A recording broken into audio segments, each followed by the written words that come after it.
Okay, folks, before we code our first program, we need to remember and learn a couple of important things. The first thing is that, as we said in our first video in the series, HTML stands for HyperText Markup Language. Let's start by trying to understand what do we mean by hypertext. So, if we go back to the Atom webpage, so HTML text is not normal text, it's hypertext. By that I mean it's hyper, it can connect you to other pages. So for example, this word here, other platforms, so we were downloading the program for Windows, right? The Atom software. But if we click on other platforms, it's a hyperlink to a different page. So once I click on these two words, which are hyper, they connect me to a new web page that allows me to download Atom for different softwares. I can download the source code, I can download the setup executable itself, and as you can see, I clicked on a hyperlink, and now I'm in a web page that includes other hyperlinks.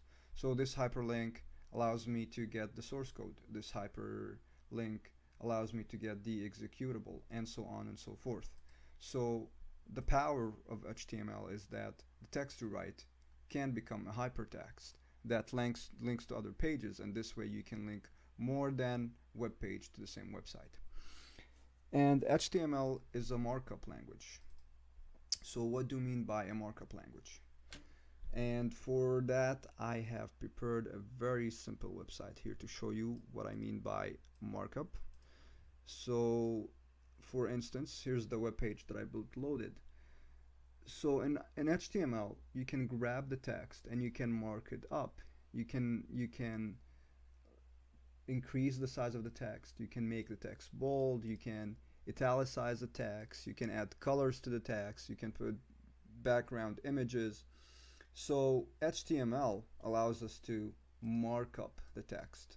So again, HTML, hypertext markup language.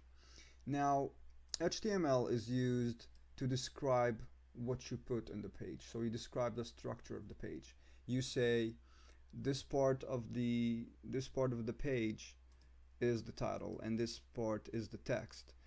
HTML is not used to style the text.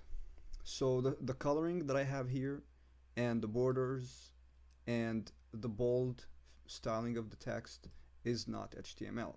It's a different language called CSS, cascading style sheets, which we will learn later on.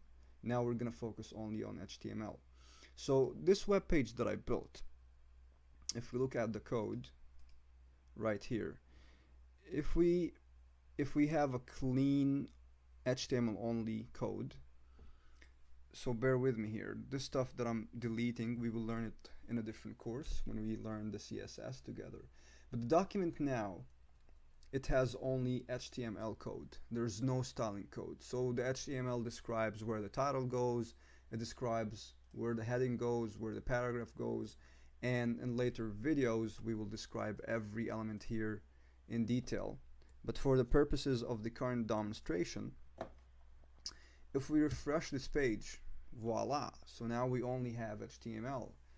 We don't have any styling because HTML only describes the page. So now in the description, this is a heading, and in our description this is the paragraph, and here you have the title.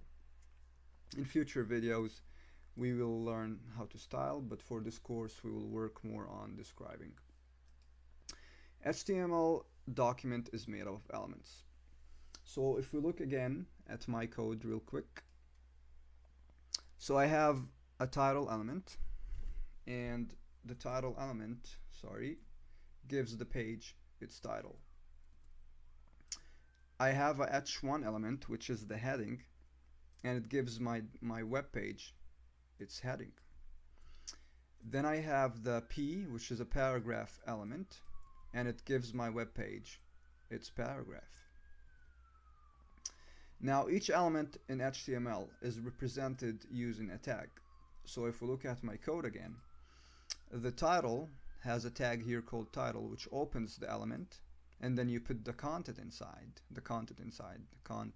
sorry, and then you close the element with a closing title tag.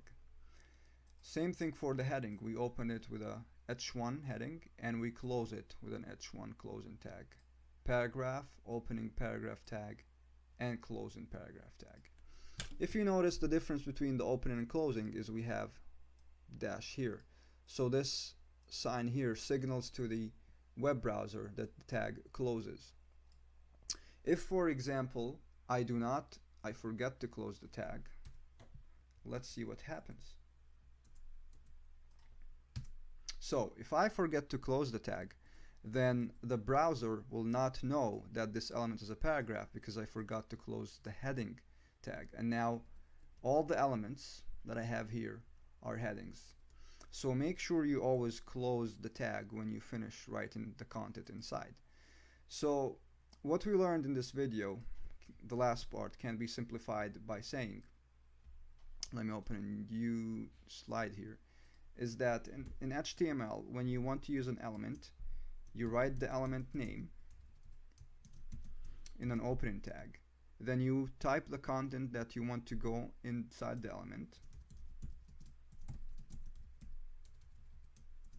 And then you close the tag. So by writing the element name again inside the closing tag, that adds the dash sign. So that's it for the first video in the coding series. In the next video, we will talk more about important elements and probably write our first proper HTML page. So see you soon, guys.